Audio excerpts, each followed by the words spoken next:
A Facebook executive issued a lengthy apology to members of the LGBTQ community Wednesday for a policy that inadvertently suspended or deactivated accounts of drag queens and others for not using their real names. The kerfuffle between Facebook and San Francisco area drag queens began 2 weeks ago when the social media network began enforcing an existing naming policy.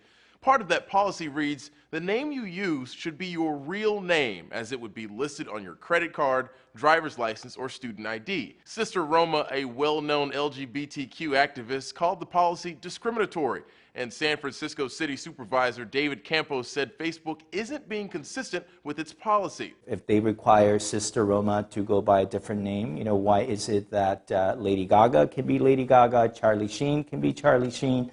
There are a lot of people who have Facebook personas that are not necessarily reflected in the government-issued identification cards that they have. So the two sides met at Facebook's Menlo Park headquarters to hash things out. Two things that came out of the meeting were both an apology and an explanation from Facebook's Chief Product Officer, Chris Cox. He wrote, "The way this happened took us off guard. An individual on Facebook decided to report several hundred of these accounts as fake. The spirit of our policy is that everyone on Facebook uses the authentic name they use in real life. For Sister Roma, that's Sister Roma." A statement posted on the Transgender Law Center's page called the meeting productive and said the community looks forward to changes from the company. It's uncertain exactly why Facebook chose to try and settle the naming issue now, but many writers suggest the new social media site Ello, dubbed the anti-Facebook, might have had something to do with it. Ello launched last spring but saw a recent surge in customers after Facebook's flawed naming rules came to the forefront.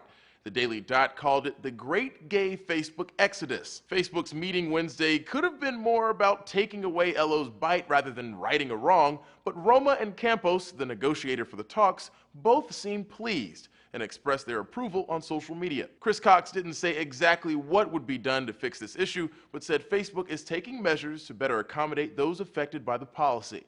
For Newsy, I'm Christian Bryant.